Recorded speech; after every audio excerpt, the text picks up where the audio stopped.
Olá pessoal, tudo bom com vocês? Eu sou o professor Zilfran Fontinelli, da área de História do campus Crateús do Instituto Federal do Ceará. E para mim é uma honra, é um prazer poder estar aqui com vocês nesse projeto de revisão para o Enem. E para nós é muito importante esse momento onde nós vamos trazer questões e temáticas que com certeza vão lhe ajudar na prova do Enem. Vamos à questão? Questão de número 1 apresenta um texto da obra O Decamerão, do renascentista italiano Giovanni Boccaccio. Vamos ler comigo o texto. Afirmo, portanto, que tínhamos atingido já o ano bem farto da encarnação do Filho de Deus, de 1348, quando, na muito excelsa cidade de Florença, sobreveio a mortífera pestilência. Apareciam no começo, tanto em homens como nas mulheres, ou na virilha ou na axila, algumas inchações. Chamava-as o populacho de bubões. Então, nesse pequeno fragmento, o Giovanni Boccaccio, autor dessa obra do Decamerão, ele descreve algumas dos sintomas, da sintomatologia dessa doença que afetou a população italiana, no caso, mas que vai se espalhar pela Europa, que é a peste negra. E o comando da questão diz: a respeito da peste negra no século XIV, é correto afirmar. Vamos analisar os itens e a partir daí a gente vai fazer alguns comentários. O item A diz o seguinte: provocou gravíssima queda demográfica, que afetou grande parte da produção econômica europeia. No item B, originou-se no Oriente, penetrou no continente europeu pelos portos e manteve-se restrita à Península Itálica. O item C diz que foi provocada pela fome e pela desnutrição dos camponeses e favoreceu o processo de centralização política. O item D fala que foi contida pelo caráter de subsistência da economia europeia, que dificultava o contato humano e, assim, o contágio. E o item E fala que estimulou as investidas contra os territórios muçulmanos no movimento conhecido como Segunda Cruzada. Agora que você já se inteirou com a questão e se inteirou com os itens, a gente vai poder refletir um pouco. O primeiro aspecto é que essa questão trata da chamada crise do século XIV. Nós devemos lembrar que no contexto da transição da Idade Média para a Idade Moderna, aquela famosa fase conhecida como Baixa Idade Média, vai ser marcada por um século, no caso do século XIV, de pestes. Vai ser um século de problemas muito graves que vão afetar principalmente a Europa Ocidental, a ponto de alguns autores dizer que todos esses problemas do século XIV eram resultado de castigo de Deus, eram na verdade um castigo de Deus aos imensos e intensos pecados humanos. E a gente vai lembrar os 4 elementos que marcaram essa crise do século XIV. A fome, a peste, a guerra e as revoltas camponesas. A fome, como o próprio nome já diz respeito à grande fome. No começo do século, houve uma série de crises, questões climáticas, perdas agrícolas, associadas ao aumento demográfico que realmente provocou fome. E quem não morreu de fome teve, no mínimo, um processo de desnutrição muito avançado que facilitava enfraquecia, no caso, o organismo e facilitava que a pessoa contraísse doenças. O segundo aspecto é a peste. E essa peste, a chamada peste negra, a qual a questão se refere, ela tem relação direta com alguns elementos. O primeiro é a expansão marítima, que vai se iniciar ali com a expansão em direção ao Oriente, a partir das cruzadas, as navegações dentro do mar Mediterrâneo, que vão aumentar a intensificação dos contatos comerciais via mar Mediterrâneo entre o Oriente e o Ocidente, certo? Além disso, houve o processo do chamado renascimento urbano. As cidades cresceram de maneira desordenada, sem que houvesse um processo de planejamento, um processo de higienização das cidades. Por exemplo, as cidades elas não tinham água encanada, as cidades não tinham rede de esgoto, as cidades não tinham sistemas adequados de coleta de lixo, as cidades não tinham ruas pavimentadas. Então, tudo isso facilitava a proliferação de rato, barata, de inseto. Além disso, as cidades eram muito amontoadas, e essa concentração populacional também facilitava a proliferação de doenças. E foi um campo extremamente fecundo para que se espalhasse a peste negra, tá certo? O terceiro fator vai ser a guerra, e o destaque vai ser a Guerra dos 100 Anos, que a gente pode tratar em outro ambiente. E o quarto fator As revoltas camponesas, né? Dois nomes muito comuns, Jacqueries, no caso das revoltas francesas, Wat Tyler, que era um termo utilizado para identificar as revoltas inglesas. Com relação especificamente à peste, vamos analisar os itens. O item A diz que provocou gravíssima queda demográfica, que afetou grande parte da população econômica europeia. Esse é o item verdadeiro. Uma das principais consequências da peste negra, também chamada de peste bubônica, é que, segundo alguns estudiosos, segundo alguns autores, ela chegou a matar 1/3 da população urbana europeia. O item A já é o item correto, mas vamos analisar os outros itens. O item B diz que ela se originou no Oriente. Verdadeiro. Penetrou no continente europeu pelos portos? Sim. Inclusive, os estudiosos apontam que o principal mecanismo de, como é que a gente pode dizer, proliferação da peste foi que ela foi trazida no porão de navios através de pelo e urina de ratos infectados, né, que acabaram entrando em contato com esses outros animais e com populações na Europa Ocidental e, consequentemente, se espalhou. Mas o item B fala que foi restrita à Península Itálica, por isso que está errado. Tá? Se expandiu pela Europa Ocidental, em especial as zonas urbanas. Letra C, foi provocada pela fome? Não, ela não foi provocada pela fome. A gente pode até dizer que a fome favoreceu o processo de desnutrição pelo qual passava a população europeia naquele início do século, até teria favorecido sim, já que enfraqueceria o organismo, mas dizer que provocou a peste está errado. Item D foi contida pelo caráter de subsistência da economia europeia, que dificultava o contato humano e assim o contágio. Pelo contrário, naquele momento, baixa Idade Média, vivia-se o renascimento comercial europeu. Então aquele caráter de subsistência tipicamente feudal dava espaço a uma economia mercantil de produção de excedentes e de crescimento e desenvolvimento de cidades, e a partir daí aumentando o contato e favorecendo a proliferação da doença. Portanto, o item D é errado. E o item E diz, estimulou as investidas contra os territórios muçulmanos no movimento conhecido como Segunda Cruzada. A gente pode dizer que, na verdade, a peste negra acaba sendo um reflexo das cruzadas, na medida em que, a partir das cruzadas, houve a reabertura do Mediterrâneo, a reativação do comércio, e foi a partir daí que essa reativação do comércio intensificou os contatos entre o Oriente e o Ocidente, e teria sido do Oriente, né, que viria essa peste a atingir a Europa. Portanto, o item E também está errado. Resposta, letra A de avião dessa primeira questão. Segunda questão, observe a imagem. Eu lhe convido agora a olhar para essa imagem apresentada da obra História da Vida Privada no Brasil, né, sob a organização de Luiz Felipe de Alencastre. É uma foto de Militão, em São Paulo, em 1879. Perceba, final do século XVIII. Né? A gente está ali percebendo os momentos finais do Segundo Reinado, lembrando que a República vai ser proclamada em 1889, então ali 10 anos antes da proclamação da República.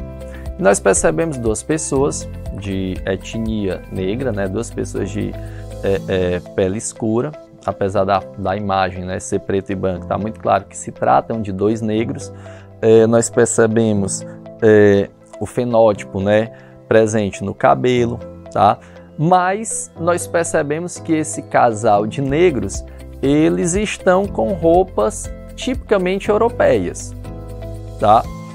E chama a atenção que a mulher, além de trazer um vestido, né, com esses babados, provavelmente com anáguas embaixo, ela traz também uma sombrinha, e a imagem não está muito clara, mas é muito provável, né, pela indumentária, que ela também segure um leque, né? E se ela não estivesse segurando nessa imagem, também não seria nenhum absurdo, porque era algo muito comum nessa vestimenta.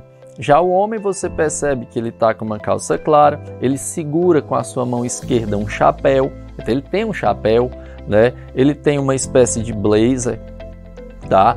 E ele está de sapatos. Nós percebemos claramente que ele está calçado. Ela, o vestido não permite, mas, né, assim, subentende-se, né, ou aparenta estar calçada.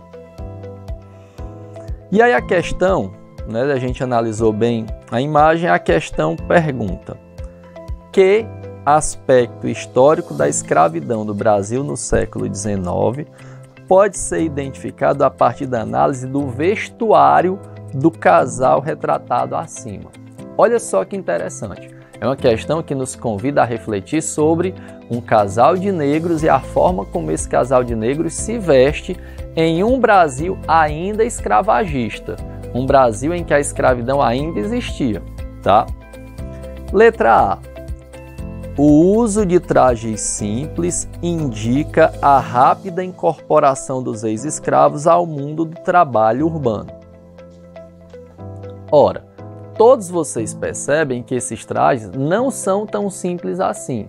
Nós não conseguimos dizer, olhando para a questão, se essas roupas, se esses trajes são novas ou não, né? o típico ou popular segunda mão.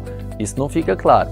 Mas também fica claro que, independentemente de serem roupas novas ou velhas, são trajes, eu diria, no mínimo, sofisticados. São trajes que não fazem parte da indumentária típica do escravo, né, de um branco pobre e muito menos de um negro pobre. Então, consideremos que esses trajes não são simples e, consequentemente, o item A está errado. Vamos ler o item B. A presença de acessórios como chapéu e sombrinha aponta para a manutenção de elementos culturais de origem africana. Esse item B também está errado porque essas indumentárias são indumentárias tipicamente europeias, não é? Vocês que são bem acostumados a observar esses detalhes, essa indumentária é tipicamente europeia. O Brasil daquele final do século XIX, do começo do século XX, inclusive, ele está muito influenciado pela cultura europeia, não só nesse modo de vestir que você identifica aí na foto, mas também na música, na valsa. Eu até abro parênteses para lhe chamar a atenção para o detalhe que uma roupa muito comum hoje no Brasil, que é o jeans, vai se popularizar depois da década de 50. Esse jeans que tem uma identificação muito mais forte com a cultura norte-americana, tá bom? Então, o item B também está errado, porque não diz respeito a uma indumentária de origem africana. O item D, eu vou pular para o item D. Atenção você que nos acompanha. A utilização do paletó e do vestido demonstra a tentativa de assimilação de um estilo europeu como forma de distinção em relação aos brasileiros. É um item também inadequado, porque não dá para, em primeiro lugar, dizer que esse negro, ao se vestir dessa forma, ele está querendo se distinguir em relação ao outro ou aos outros elementos étnicos brasileiros, porque, na verdade, essa indumentária era muito típica no Brasil do século XIX, inclusive, principalmente com as elites. E o item E diz assim: a adoção de roupas próprias para o trabalho doméstico tinha como finalidade demarcar as fronteiras da exclusão social naquele contexto.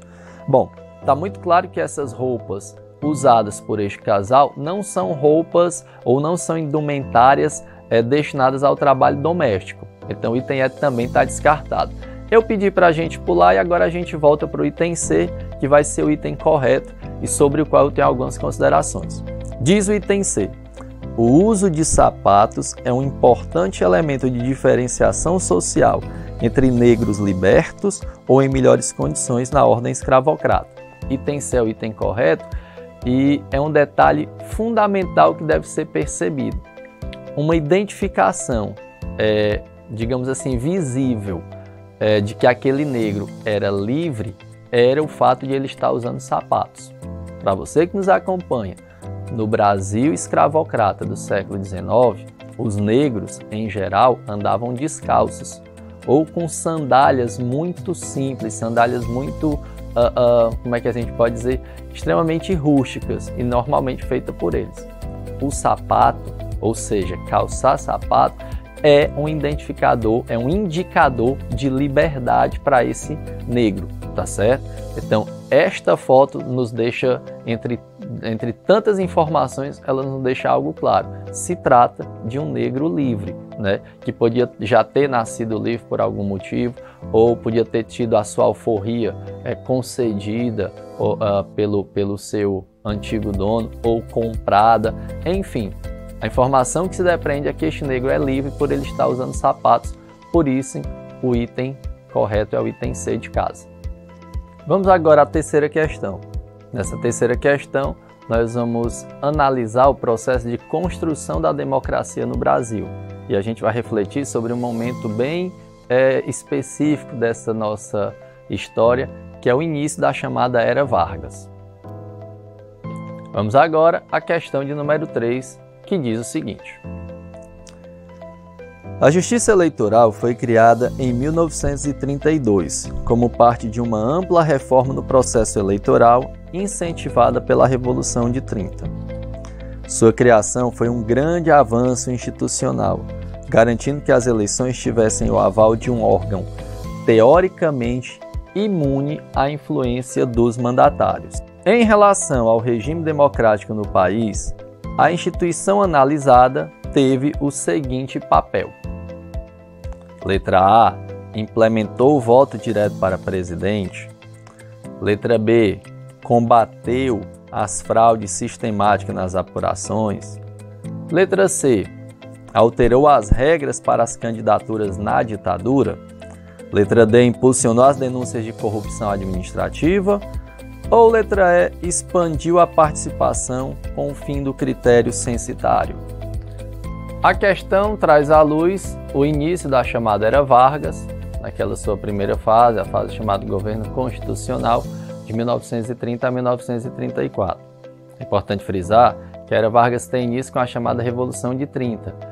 E essa Revolução de 30 ela vem para romper aquele período chamado de República Velha ou República Oligárquica, que era caracterizada por vários problemas, entre os quais, no aspecto político, a questão das fraudes eleitorais, que eram muito comuns, eram muito claras, muito notáveis, os exemplos de fraudes eram muito consistentes, desde pessoas proibidas de votar como analfabetos votando, ou então a gente até brinca defunto votando, né? Obviamente que pessoas que já morreram não podem votar, mas é exatamente o que caracterizava a fraude, ou mesmo a pessoa votava várias vezes. Era comum numa sessão ter mais votos do que eleitores. Então, esse processo de fraude era extremamente criticado e, é claro, danoso ao processo eleitoral brasileiro.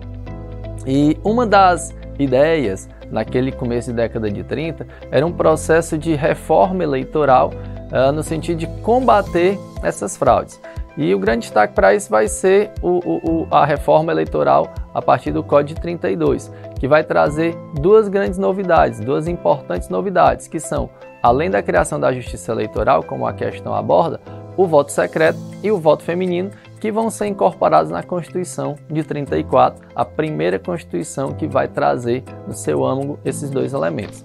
Então, olhando para os itens da questão, né, sobre a Justiça Eleitoral, criada em 1932, ela teve o seguinte papel: implementou o voto direto para presidente? Não. A Constituição de 34, que viria depois desse Código de 32, foi a terceira Constituição do Brasil. A primeira, de 1824, foi uma Constituição monárquica que não tinha a figura do presidente. Em 1889 foi proclamada a República e a Constituição de 1889 ela instituiu o voto direto, tá bom? Letra B, combateu as fraudes sistemáticas nas apurações. Essa era a ideia, um processo unificado de combate às fraudes. O item C, alterou as regras para as candidaturas na ditadura, não até porque não era um momento de ditadura, era um momento de, digamos, de transição para uma democracia a partir de 1934 com a Constituição.